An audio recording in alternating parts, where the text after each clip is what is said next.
नमस्कार, मैं डॉक्टर रेणु कुमारी आज की इस वीडियो में आप सबका स्वागत करती हूँ। आज हम संस्कृत संख्या 1 से 150 तक का अध्ययन करेंगे। वीडियो प्रारंभ करने से पहले मेरा निवेदन है कि कृपया मेरे चैनल को सब्सक्राइब करना ना भूलें। तो आइए प्रारंभ करते हैं।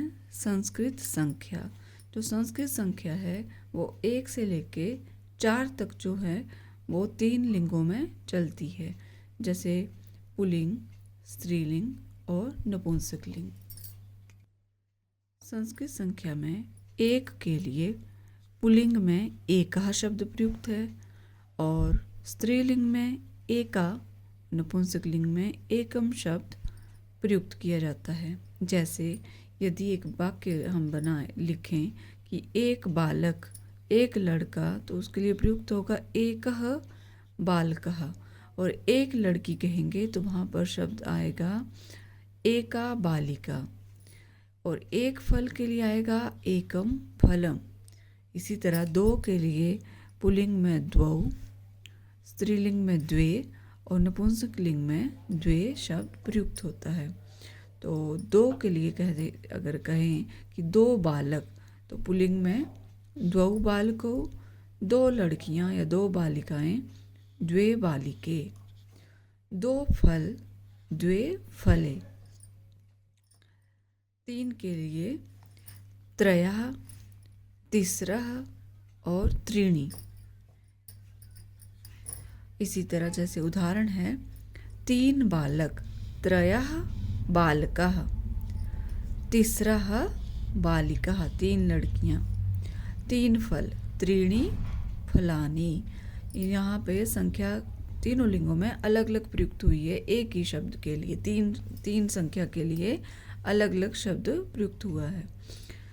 ऐसे ही 4, चत्वारः पुल्लिंग में, स्त्रीलिंग में है चतस्रः और नपुंसकलिंग में चत्वारि। तो वाक्य बनाना हो अगर 4 लड़के, चत्वारः बालकः, 4 लड़कियां या 4 बालिकाएं, चतस्रः बालिकाः, चत्वारि फलानि। 4 फलों के लिए लिखेंगे चत्वारि फलानि। तो 1 से लेके 4 तक जो है वो तीनों लिंगों के अपने अलग अलग रूप चलते हैं संस्कृत संख्या में। तो अब आगे हम देखते हैं 5 तक के। 1, एकः, एका, एकम। 2, द्वौ, द्वे, द्वे। 3, त्रयः, तिस्रः, त्रीणि। 4, चत्वारः, चतस्रः, चत्वारि। 5, पंच। 5 से आगे जो है, 5 से लेके 10 तक, इसमें तीनों लिंगों में कोई परिवर्तन नहीं आएगा। जैसे 5 बालक, पंच बालकः, 5 लड़कियां, पंच बालिकाः, 5 फल, पंच फलानि। तो ये इसी तरह से चलेंगे, आगे कोई रूप परिवर्तन नहीं होगा। 6, षट। 7, सप्त। 8, अष्ट। 9, नव। 10, दश। ये है हमारी 1 से लेके 10 तक की संख्या। अब आगे आता है 11। तो 11 में किस तरह से हम समझेंगे? 11 को कैसे लिखा जाता है? एकादश। एकादश क्यों कहा जाता है? जो 11 है वो कैसे बना है? 10 जमा 1। 10 में 1 जोड़ने पर बनता है 11।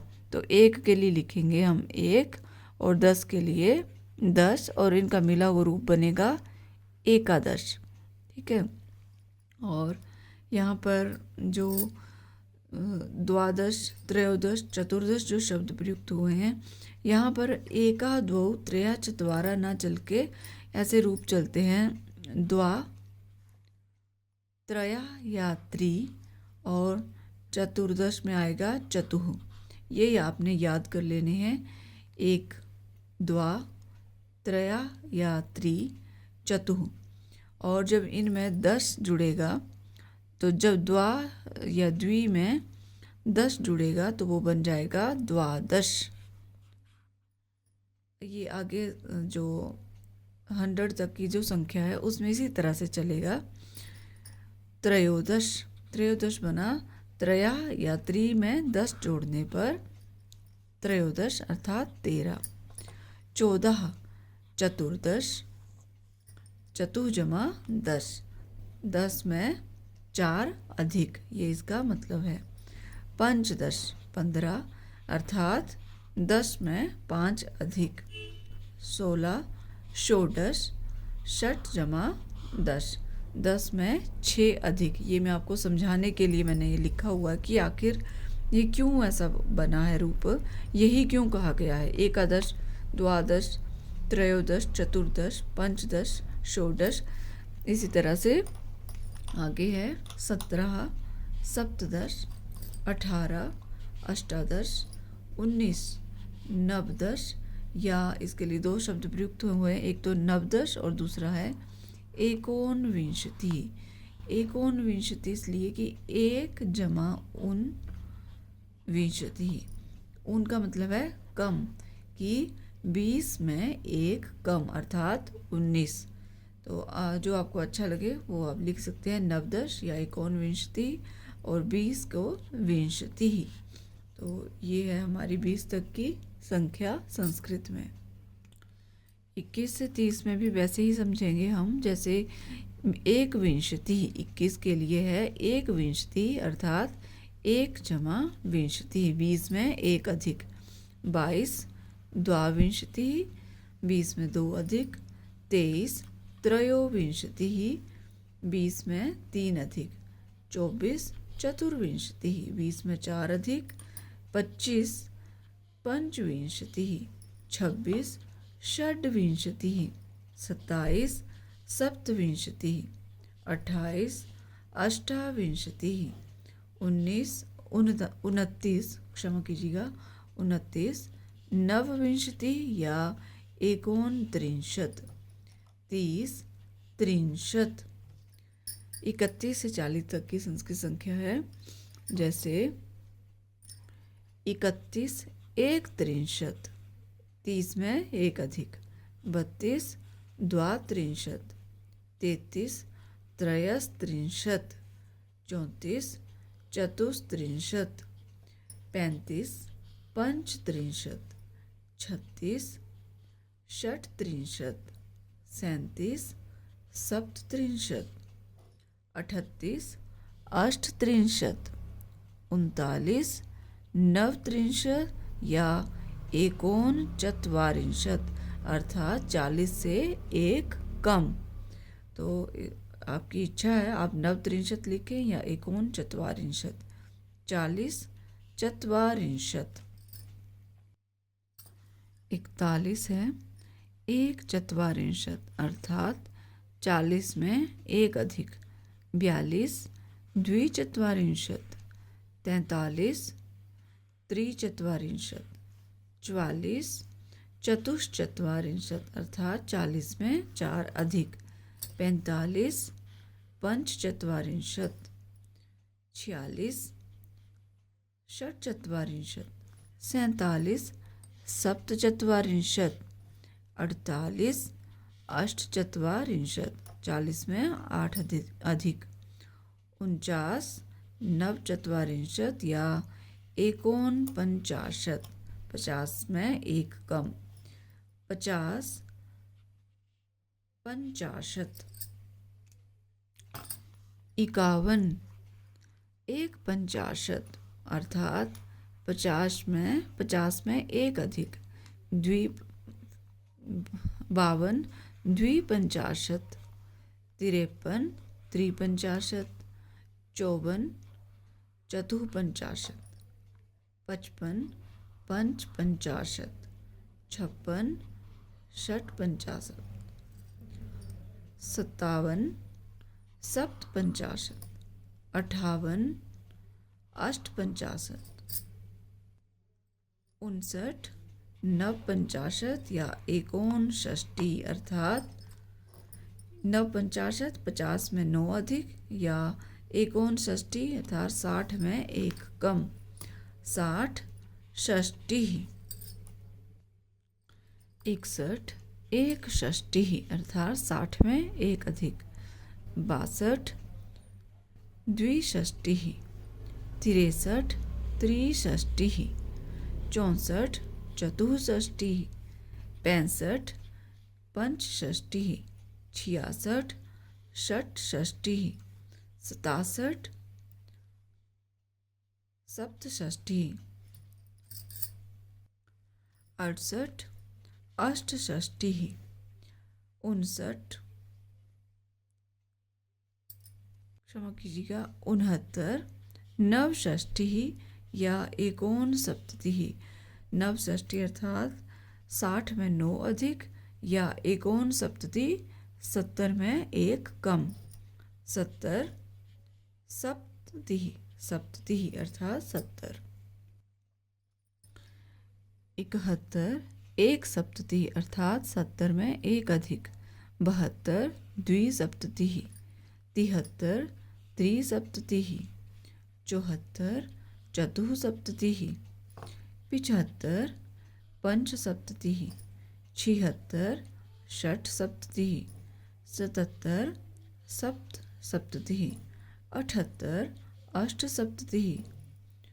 89 नवसप्तति या एकोनाशीति। नवसप्तति अर्थात 70 में 9 अधिक और एकोनाशीति का अर्थ है कि 80 में एक कम। 80 अशीति। 81 एकाशीति अर्थात 80 में एक अधिक। 82 द्वयाशीति। 83 त्रयशीति। 84 चतुर्शीति। 85 पंचाशीति। 86 षड्शीति। 87 सप्ताशीति। 88 अष्टाशीति। 99 नवाशीति या एकोननवति। नवाशीति अर्थात 80 में 9 अधिक और एकोननवति अर्थात 90 में एक कम। यह आपकी इच्छा है, आप इन दोनों में से कौन सा रूप लिखते हैं। 90 नवति। 91 एक नवति अर्थात 90 में एक अधिक। इसी तरह से 92 द्विनवति 90 में 2 अधिक। 93 त्रिनवति सेम वैसे ही। 94 चतुर्नवति। 95 पंचनवति। 96 षण्वति। 97 सप्तनवति। 98 अष्टनवति। 99 नवनवति या एकोनशतम। नवनवति अर्थात 90 में 9 अधिक और एकोनशतम अर्थात 100 में से एक कम। आपकी इच्छा है, आप कोई भी रूप लिखें। 100 शतम। 101 101 को हम पढ़ेंगे एकाधिक शतम। ये एकाधिक शतम क्यों लिखा जाता है ये भी हम जानते हैं कि एक अधिक है किससे 100 में। 101 में कैसे बना है कि 100 जमा 1 तो बन गया 101। तो 100 में एक अधिक है तो उसको हम ऐसे लिखेंगे एक अधिक शतम और बन गया एक अधिक शतम। उसी तरह से 102 को लिखेंगे द्व्यधिक शतम। 2 अधिक हैं, द्वि अधिक शतम का बन गया द्व्यधिक शतम। 103 त्रयाधिक शतम अर्थात 100 में 3 अधिक। 104 चतुरधिक शतम अर्थात 4 अधिक हैं शतम में। 100 में 4 अधिक हैं। 104 105 पंचाधिक शतम। 106 षडधिक शतम। 107 सप्ताधिक शतम। 108 अष्टाधिक शतम। 109 नवाधिक शतम। 110 दशाधिक शतम अर्थात 100 में 10 अधिक हैं। 111 एकादशाधिक शतम। कैसे बना है एकादशाधिक कि 100 में कितने अधिक हैं? 11 अधिक हैं, तो इसलिए लिखा है कि 11 को लिखते हैं एकादश और अधिक हैं किससे? शतम से, 100 से। तो बन गया एकादशाधिक शतम। 112 द्वादशाधिक शतम। 113 त्रयोदशाधिक शतम। 114 चतुर्दशाधिक शतम। 115 पंचदशाधिक शतम। 116 षोडशाधिक शतम। 117 सप्तदशाधिक शतम। 118 अष्टादशाधिक शतम। 119 क्षमा कीजिएगा, 119 नवदशाधिक शतम। 120 विंशत्यधिक शतम। 121 एकविंशत्यधिक शतम, अर्थात 100 में 21 अधिक, तो बन गया 121। तो एकविंशत्यधिक शतम, तो 21 के लिए होता है एकविंशति और अधिक है कितने से? किससे? शतम से। तो बन गया एकविंशत्यधिक शतम। 122 द्वाविंशत्यधिक शतम, ये भी उसी तरह से बना है। 123 त्रयोविंशत्यधिक शतम। 124 चतुर्विंशत्यधिक शतम। 125 पंचविंशत्यधिक शतम। 126 षड्विंशत्यधिक शतम। 127 सप्तविंशत्यधिक शतम। 128 अष्टविंशत्यधिक शतम। 129 नवविंशत्यधिक शतम। 130 त्रिंशदधिक शतम, अर्थात 100 में 30 अधिक 130। 131 एक त्रिंशदधिक शतम, अर्थात 100 में 31 अधिक।